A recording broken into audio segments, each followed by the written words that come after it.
Hey guys, what's going on? Chad here with Greenlight Shooting, and today I want to talk about one of my favorite handguns of all time, and that is the 1911. I'm making this video specifically for people who are just kind of starting to get into shooting. Who've maybe heard the term 1911, but aren't quite sure what one is, or what one looks like, or how they function. I know I was in that boat. I'd watch Top Shot, and I'd hear them talk about the 1911, or buddies talk about how great the 1911 is, and I just didn't know what one was, but I knew that was the gun I wanted, man. I knew that was the gun to have. So I just kind of want to, shed a little bit of light on that, and it was a little embarrassing for me to just walk into a gun store and ask the gun guy, hey, what is a 1911? Just because I was so new and I was embarrassed. I didn't know what to expect. So hopefully I can help you guys out, share a little bit of my knowledge, and help make that transition a little bit easier for you.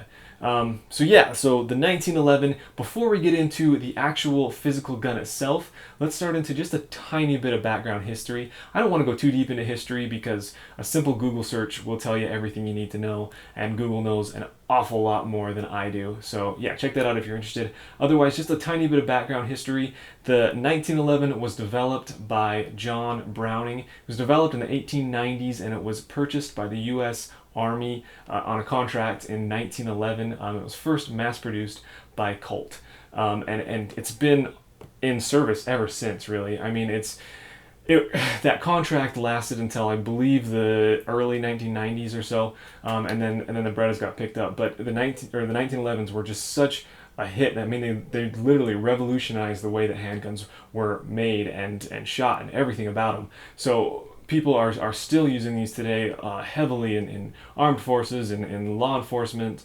competitive shooting, civilians. It's just an iconic, famous gun, and for good reason. So yeah, man, let's dive into what those reasons are, how to tell what a 1911 looks like, how they function, and all that good stuff. Alright, so to preface this, I just want to say that for the sake of this video and for the sake of time, I'm only going to be talking about kind of your standard, generic, stereotypical 1911. There are so many different sizes and calibers and modifications to these now that it would just be impossible to try and cover everything. So for the sake of time, I'm just going to be talking about your just stereotypical 1911 standard issue. So let's get into it.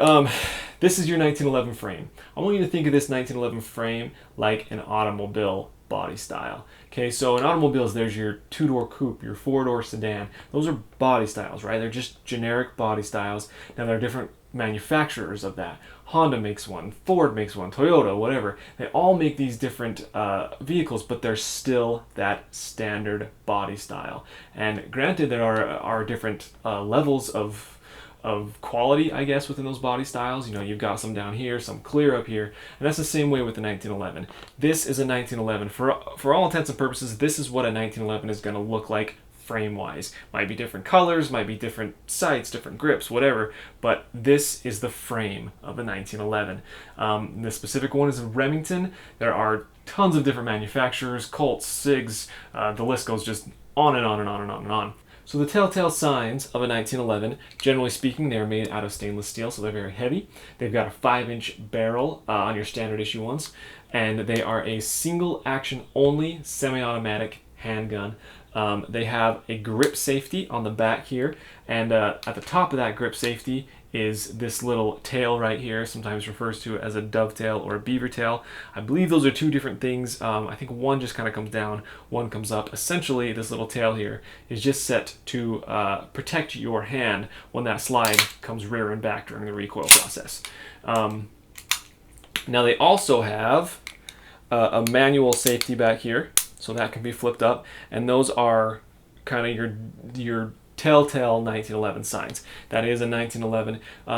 Some other things are that they are chambered in 45 ACP, and they have a single stack 7-round magazine. By single stack, I just mean that these bullets are just sitting right on top of one another. So they're not staggered back and forth like a lot of your double stack style handguns are. These are all single stack, hold 7 rounds of 45 ACP. Okay, so beyond that, let's talk about some pros and cons of the gun. So pros, what do I love about the gun? Man, the 1911s, there's so much good to say about them. I'm just going to try and make this quick. Essentially, they fire fantastically because of their heavy frame, they're a long barrel that just makes them, that keeps the recoil down, it makes them just really accurate and fun to shoot guns. Another thing is this trigger, being that it's single action only, it allows this trigger to be a really pretty light pull. As you can kind of see right here, let's make sure we're clear. You've only got this much slack and then a clean break. So it allows for a really clean reset. You can hear it, you can feel it, which allows you to fire very, very quickly and very, very accurately, which is why it's such a hit amongst competitive shooters. Now beyond that, it's a 45 ACP, so it's got a lot of knockdown power. So for your armed forces, for your law enforcement, for home defense, the 45 ACP is a fantastic round, especially when it's coupled with the accuracy of this weapon. So those are kind of my three main just top boom, boom, boom pros. The cons side, a few things. First of all, it's pretty heavy. Like I said, it's heavy and it's pretty big. So it's not a gun that you can concealed carry. It's not one of those multi-purpose guns. You go to the range, you shoot, and then you can concealed carry it. It's just too heavy and too big. Granted, there are definitely people who can and will carry this thing. I'm just not one of those. The second con is that it's chambered in 45 ACP. No matter how long your barrel is, how heavy your gun is, you're still going to feel some recoil with that 45 ACP just because it's a big bullet. So it's not a gun that you would just want to go out and shoot with if you're really, really inexperienced. If you've never shot a gun before, you don't want to pick one up and fire them. They've got a decent amount of recoil. So make sure that you understand the bullet, understand your grip and your stance and stuff like that, and you'll be great, but it's not an inexperienced round. So keep that in mind. So moving on to con number 3, it's just price. This is definitely one of the pricier styles of handguns out there, but you get what you pay for. This is a really, really well-made, awesome handgun. To get your entry level, just beginner 1911s, you're probably going to be in that $500 to $700 range, and this is as of 2015. And that's $700 to maybe $1,200. That's a pretty good mid-level 1911. Use your $1,200 to probably $2,000, and you're in your mid to high level, and then $2,000 and up. Just these things the sky is the limit as far as price goes with these. You get your really custom, hand-built, just so much care and precision taken into these handguns, and that's definitely not unheard of to get clear up into the thousands of dollars for these kinds of guns.